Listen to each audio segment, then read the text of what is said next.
BNC Bills News Consolidated. Happy Halloween, everyone. Today we are going to be discussing the 6 things that we learned from the Buffalo Bills and the Green Bay Packers matchup. Some injuries, some things that we need to discuss here for the Buffalo Bills going forward for the rest of the season. I think the Bills definitely made some adjustments during the bye week. So let's get right into this video. If you're watching this live, please feel free. Comments, questions, concerns. At the end of this live, I'm going to get to every single one of them. But the first thing that we learned in this matchup is that the Buffalo Bills technically did not start the game slow, but we finished slow. And I think that is also part of knocking off some of the rust. And if you were watching me before the game all week long, I was concerned about the Buffalo Bills actually stepping away from football, actually, taking time away from football during this bye week. I think they handled it well, rising to the occasion of Sunday Night Football, the bright lights, having all that pressure on them immediately after stepping away from football. I think Josh Allen, Buffalo Bills, they flipped the switch early in the game, but at the end of the game, they didn't close it well. And I think that's also part of getting back into the groove of football, having that ferocious attitude at the end of the game, that closing mentality, that killer mentality at the end of the game. You almost have to relearn it after the bye. And I think we got a little complacent at the end of the game. And the Buffalo Bills need to look at that, need to overcome that. Something we've usually struggled at is closing games out with the ball in our hand. I know Josh Allen with those 2 picks at the end of the game, it was just so uncharacteristic, right? It was almost flashbacks of his rookie year. And against better teams, you got to be concerned. You definitely have to be concerned about it. But again, we started fast, but we finished slow. And I think the Bills showed that we could do that earlier this season, right? Against the Chiefs and also Baltimore. We played well enough earlier in the game to hold off the Green Bay Packers. So fortunately we won. But next thing here, the second thing that we learned was the Buffalo Bills actually got the ball ran down our throats. The Green Bay Packers beat us statistically in several categories. And I just kind of want to show you guys the stats really here. During this game, Chivas Gold, Josh Allen in the chat says 2 picks are worrisome. I completely agree. But I just want to show you some stats here really quick. Green Bay Packers completely ran the ball on the Buffalo Bills here. You can see Aaron Jones, 143 yards, A.J. Dillon, 54 yards, and Aaron Rodgers had 1 carry for 11 yards. But look at this. I thought this was really interesting. Offensively, the Green Bay Packers had more total yards than the Buffalo Bills in this game. I mean, Buffalo Bills, 369 yards compared to the Packers, 398. I mean, 30, right? I mean, that's crazy. 29 more offensive yards for the Green Bay Packers. So they were able to run it. They just weren't able to pass it. And then you look a little bit further into the game here. Tough. I think penalties threw them off. They won the turnover battle too with Josh Allen's 2 interceptions. The penalties, they had 8, we had 4, and they won the time of possession as well. So it's very interesting seeing that, they beat us in several categories, but they lost. So, I really thought going back to the Ravens game, I really didn't think another team would be able to run the ball as well against us because they had Lamar Jackson. We had to take that extra defender and account for Lamar Jackson's running abilities. And Aaron Rodgers obviously can't run it as well as he has in the past. And he's no Lamar Jackson, right? So I thought we would definitely do better. Rushing yards, 208 rushing yards against the Buffalo Bills, who were number 1 in the NFL at stopping the run. That's a ferocious rushing attack. So absolutely crazy. I think the Bills coming off the bye, if anything, maybe are a little bit rusty there. Just need to square up a little bit better. Green Bay Packers, they got better on the bye. What did the Buffalo Bills do? I mean, we got healthier, but we didn't improve. We didn't necessarily improve off the bye week. So kind of crazy. We're going through the 6 things that we learned. Another huge thing that came up during this game was actually Kaiir Elam getting the start over Christian Benford, right? Christian Benford is seemingly healthy now after that broken wrist. Kaiir Elam had more playing time. It wasn't much. Christian Benford was out there 46% of the time. So it's almost a near 50-50 split. But Benford did get more snaps, it seemed like, towards the end of the game. I don't know. That towards the end of the game, I think not only the players got complacent, it was just a little different. Once Jordan Poyer went out too, that was a big loss, and we're going to get into that in a second. But I think something needs to be said for Kaiir Elam really getting more snap count than Christian Benford, and I think he's transitioned to the point where he's starting. And he got the opportunity. He took advantage of it. Kaiir Elam, he's got the height, right? He's got the speed. He's got the athleticism. He just needs to learn the game. And I trust our coaching staff. I trust our coaching staff. Dane Jackson, 100% snap count for the Bills, playing opposite side. Trey White, some news today that he's going to be off the injured. He's going to start practicing. So that's huge news for Bills Mafia. He's going to be day-to-day, though. So he's going to be lifted off and he's going to be practicing. So Trey's going to be coming back, table slam. We'll be there soon with them. But it's great to see these young guys, Kaiir Elam, Christian Benford, rotating on the outside. We're likely going to see Dane Jackson and Trey White rotate right to acclimate Trey White back into the season. And it's going to be really interesting. But really, Kaiir Elam is totally balling out. Christian Benford's balling out. Dane Jackson's balling out. These cornerbacks are doing great. I don't care if, they were missing that Watson, right? If they're missing Alan Lazard, they still had Tanyan, they had Watkins, they had some other guys to throw to, and you got Dobbs, you got Aaron Rodgers throwing that ball. I think we could say that these rookies have done a great job. We could say that they've done a great job. Under Leslie Frazier, Sean McDermott, absolutely awesome. So let's see, the fourth point here that we've learned from this game. Buffalo Bills are starting to trust James Cook, another rookie getting involved for the Buffalo Bills. Rookie running back James Cook, 25% snap count versus the Green Bay Packers, starting to give him more and more and more. And he thrashed the Green Bay Packers, man. Doing awesome. Not only running the football, but also receiving. I mean, just being another outlet for Josh Allen. We're going to need it. So he's just awesome. Let's see. It's not even there, but James Cook is balling out, man. He's absolutely balling out for Bills Mafia. Started a little bit slow, and the comparison that I always like saying here, I know Delvin Cook, obviously his brother, but he reminds me of Chris Johnson. He reminds me of CJ2K. He's a little bit taller than Delvin Cook, and I think they do kind of share a similar running style, but since he's taller and a little bit quicker, I don't know. He reminds me of CJ2K. It's pretty sweet. And he's that explosive. James Cook is that explosive. So running the football, catching the ball out of the backfield, James Cook is just doing some awesome stuff. 25% snap count. And Zach Moss, guys, where is Zach Moss? I mean, man, Zach Moss is just like non-existent for the Bills. And we have until tomorrow to make a trade for a running back. And it really seems like if a trade is going to go down, it could be for a running back. And I don't know if it's going to include Zach Moss, but we shall see with that, guys. It's going to be really interesting to see. The trade deadline's tomorrow. Bean is going to be looking at it. But I like James Cook. Devin Singletary in a contract year. We're passing the ball 60% of the time.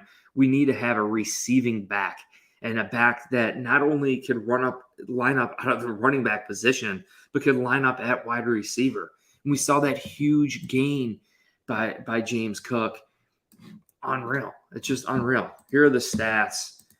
You guys could see Devin Singletary had 14 carries for 67 yards. Josh Allen, 6 carries for 49 yards.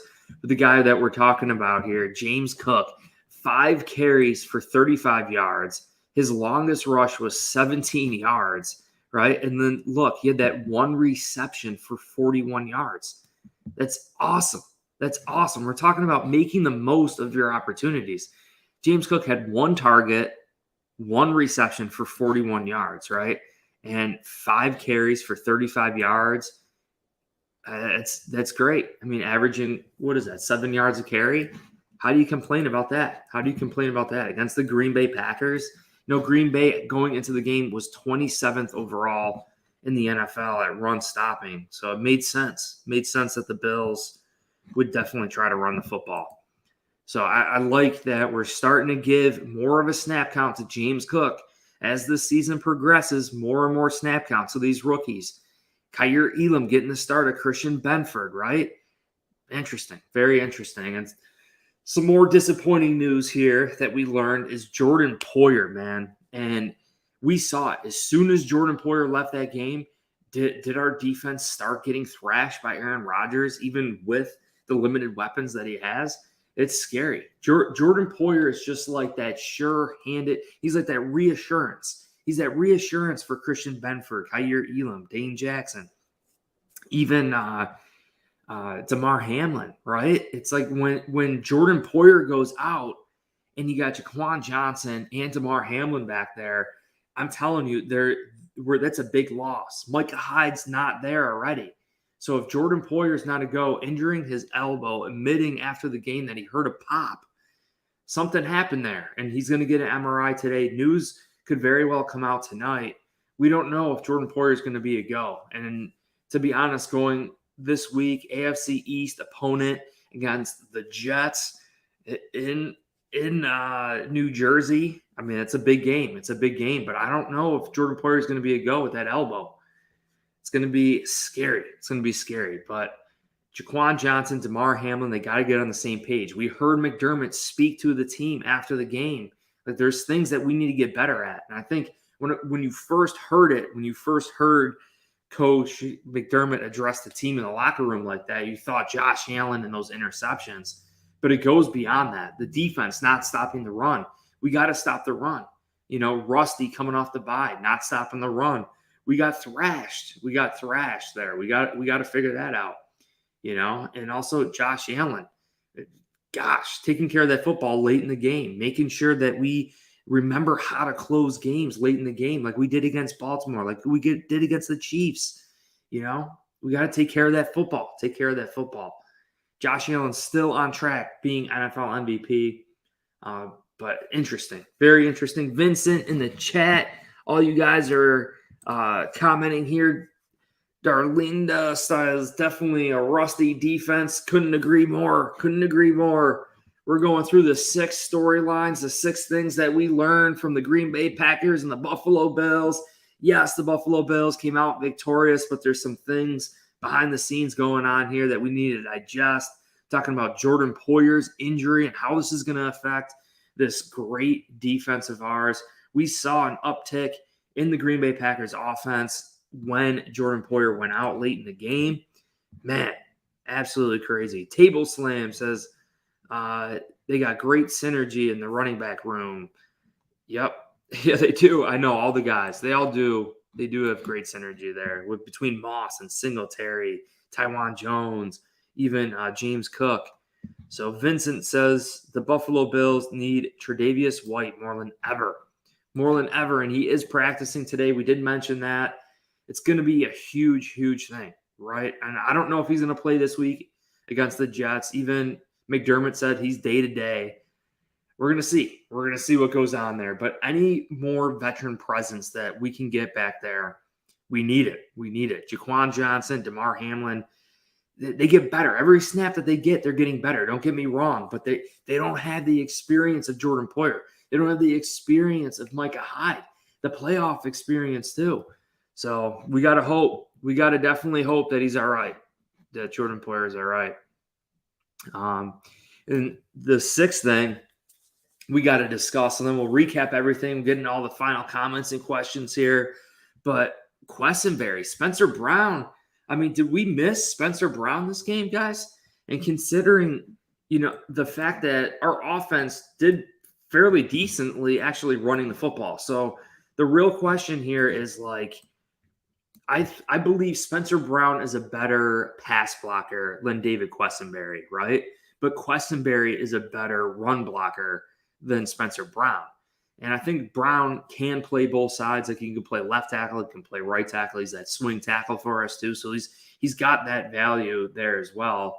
But at what value? Like how much better is Quessenberry than Brown at run blocking, and how much better is Spencer Brown than Quessenberry at pass blocking? And how do you play that card? Is it like a week-to-week matchup, right? If it's like going against the Green Bay Packers, who are 27th against the run going into the game, and you're calling up Gilliam and every single running back on this team to probably run the ball against that, maybe it makes sense. Maybe it makes sense to have Quessenberry out there, regardless if Spencer Brown is hurt or injured or not.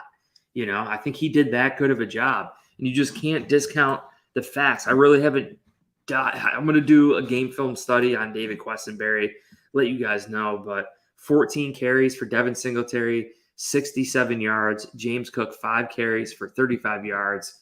We're doing a great job running the ball. Let's see. Comments, questions, concerns. We're balling out. Let me know what you guys think about that. We're going to just do a quick recap of all the reasons here. First thing that we learned, the Buffalo Bills coming off that bye week. We flipped the switch early in those bright lights, Sunday Night Football against Aaron Rodgers, last year's NFLP. Baby, we started fast, but we ended slow. And that's also part of getting back into the game. We thought it would probably be starting slow versus finishing slow, right?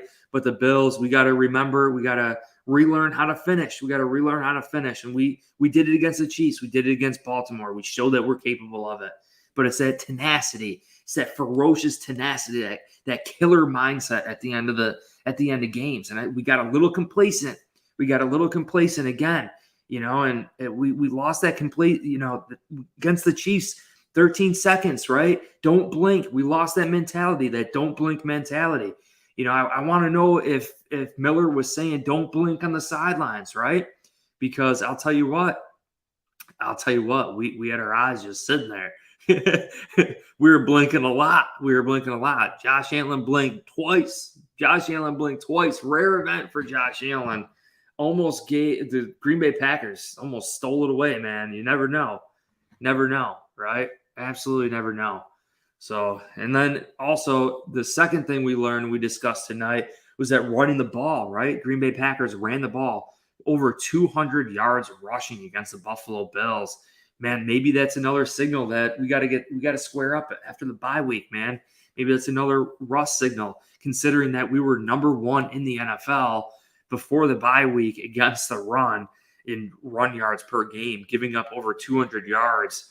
Not good. So we got to square up there. But I will admit, Jordan Phillips, Daquan Jones, Ed Oliver, Tim Settle, the interior of this defensive line did an excellent job. Even Greg Rousseau did an excellent job coming away with a sack. I like it. Next, we learned Christian Benford didn't get as much snap counts as Kaiir Elam. So look at that. Absolutely crazy. A little bit different than the beginning of the season, right? You got Kaiir Elam sitting on the sidelines, disappointed. And then all of a sudden, Christian Benford goes down with an injury. Kaiir Elam has came away with 2 interceptions so far. I mean, we're entering week 9? Trey White had 4 interceptions at the end of his rookie season. So Kaiir Elam, man, he's a ball hawk. He's a ball hawk for sure. He's got the size, he's got the speed, he's got the athleticism. And we're always talking about that, right? Outweighing the traits. And I think Kaiir Elam has finally done enough to earn his role, earn his opportunity. It's not much more, right? I think Kaiir Elam was at like 55% snap count, and Benford was at like 45. So it's still pretty evenly matched, but they're still leaning towards Kaiir Elam. And then James Cook getting an upstick in his snap count versus the Packers, baby. Take that all day. 25% snap count for James Cook. Had a heck of a game. Finally getting carries. 5 carries for 35 yards. 1 reception for 41 yards, of which he was lined up at the wide receiver position. So James Cook is proving himself, developing himself in this playbook, developing with Josh Allen. Man, he's gonna be one of those X factors in the playoffs. He's gonna be an X factor in the playoffs. He's gonna be an X factor for the rest of the way going forward here, especially if Buffalo, we don't make another move. I don't know. He hears the bickering, potential trade for Christian Benford or for Christian McCaffrey, a potential trade for Kareem Hunt, right, or Saquon Barkley. All these rumors going around the NFL. You can't tell me that James Cook doesn't hear it. Devin Singletary doesn't hear it. You know what I'm saying? So they got to prove themselves. Jordan Poyer's injury, we're going to learn out hopefully tonight how long he's going to be out. Maybe he's going to go versus the Jets. But Zach Wilson of the Jets, I think if Jordan Poyer is going to be out a game, this is a good game for him to be out because they're not doing too well offensively there. And Quessenberry we discussed as well. Quessenberry doing such a great job run blocking. And does that outweigh Spencer Brown, right? Does that outweigh the need of Spencer Brown? Like, do we forego starting Spencer Brown for Quessenberry now that he's getting an opportunity and we're doing great running the football, right? So, but guys, comments, questions, concerns, we're just rocking out, recapping the game here. Josh 17 putting it on an MVP for performance. Man, slaughtering all these quarterbacks, Aaron Rodgers, Lamar Jackson, Patrick Mahomes. I mean, he's taking care of business. Josh Allen's taking care of business. But guys, get your comments, questions in. Let's see. I like to see this. Yeah, Vincent, let's see what the rookie Elam does with Trey White returning. I really think it's going to be a rotation with Trey White and Dane Jackson, and we're going to continue to see the same rotation with Kaiir Elam and Christian Benford. And it's wise. And it could be based on matchups if they feel as though one player's matching up well or it's feel for the game. And we've been kind of hearing some rumors from Sean McDermott, especially before the Chiefs game. It was almost like there was no playbook before the game. Like, they had a playbook, obviously, but there was no script to it. They were just going into the game, and it was all by feel. And it was kind of interesting. A lot of times you prepare all week. You got these plays you want to run, these things you want to do, but sometimes you just got to go in there. You got to feel the game. You got to feel it out. You got to trust your playbook. You got to be able to just open up your playbook. If they're doing this, you do that. If they're doing this, you do that. And you just keep mixing and matching. It's a chess game of football. So I like mixing the cornerbacks on the outside. Patrick Mahomes, Tom Brady, whoever else we're going to see, Lamar Jackson. These cornerbacks are not only prepping against Dane Jackson, right? They don't have to. They're doing game film study on Dane Jackson, Christian Benford, Kaiir Elam, Trey White, because they're all going to be out there. You don't know who they're going to be throwing against. Makes it very complicated. Sarah says, what do you guys think we're going to do about safety? Really up to Jaquan Johnson to step up. He's been here for so long. He is definitely a veteran at this point. He just lacks playing experience. And Damar Hamlin has done an excellent job, especially alongside of Jordan Poyer. Jordan Poyer and Micah Hyde being out, and we spoke about it, having that reassurance, having just that veteran mentality in the back, having everyone lined up properly, and the overall confidence that he instills to the rest of the team, it's just not there. It's not there. And Jaquan Johnson, Damar Hamlin, they need to communicate together too. They got to feel one another out. It's tough. It's going to be tough. But, going against the Jets, Zach Wilson, they're not doing great offensively. This will be a good game to kind of adjust. If Poyer is out, should get some news later today. I agree. Jamal says James Cook has looked solid so far. Hard to complain about James Cook. You look at Breece Hall. It's unfortunate. He went down with an injury, but he was a second-round pick. He went slightly ahead of James Cook. And then you look at Kenneth Walker. He was a second-round pick, and Kenneth Walker's having a heck of a season. But they're utilizing them, right? They're getting the rushing attempts. They're getting the targets. James Cook, we really haven't been doing much. We've kind of acclimated him slowly to the NFL here. And it could partially be because of us wanting to see more from Zach Moss early this season. And I mean, where's Zach Moss? Where's Zach Moss? Non-existent, and I think he did improve too. That's what's crazy. Like Zach Moss improved this season, but I just want more. I want explosive plays. The opportunity to have explosive plays. That's what wins football games, are explosive chunk plays. You go against great defenses, but you get a 20-yard play, a 30-yard play, those chunk plays that get you into field goal range, that get you into the red zone so you can score touchdowns. That's like fundamental football are big explosive plays. That's what you want to do offensively. And defensively, you want to limit that. So we need our speedy guy over the top. Could be talking about Marquez Stevenson, and he's going to be recovering. Looked like he was practicing last week, actually. Speedster Marquez Stevenson. It'd be nice to see him out there, too. I mean, we're giving opportunities to Khalil Shakir, Marquez Stevenson, 7th-round pick, kick returner, punt returner. Maybe we do. Maybe we give Marquez Stevenson a shot out there, do a kick return, punt return. But, man, Khalil Shakir, he's taken that opportunity, and he's done well. He's done well. Calling a fair catch at times. I think he's done pretty decent job. Even McKenzie, we really haven't seen McKenzie too much returning punts. It's been all Khalil Shakir. They trust the sure hand of Khalil Shakir back there. Yes, and Table Slam brings up a great point. Matt Milano. And he even said it before the season. He just wants to create havoc. He wants to destroy people. Word for word, he said he wants to destroy people this season. So he understands the game. He's got the speed. He's got the strength. He literally has everything he needs. He just wanted to destroy people this season. That's exactly what he's doing. Just unbelievable. And the blitzing, the pass rushing abilities, the coverage abilities. He's an all-purpose linebacker, Milano. It's really insane. It's really insane. He's a freak. Taron Johnson, too. Not a lot of people are talking about Taron Johnson, but he's like a linebacker, corner, nickel hybrid. The guy's like a missile. He's a missile out there, and he's huge. He's taking on offensive linemen out of the nickel position. He's taking on offensive linemen out of the nickel position.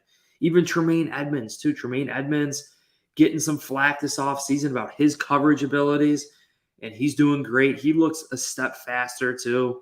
I don't know if he lost a little bit of weight or looks just like to be in a better shape.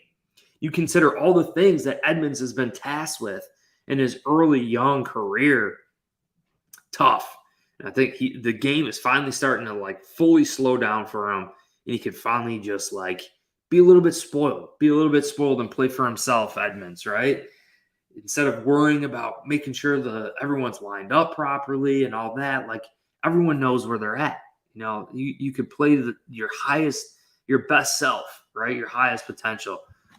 Yeah, let's go. James Cook is going to have a family reunion when the Bills face Dalvin Cook and the Vikings at Highmark Stadium.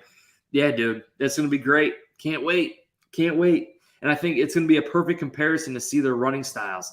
And I've been saying it, like, he's taller and longer than Dalvin Cook, but they kind of share the same running style, but it looks a little different.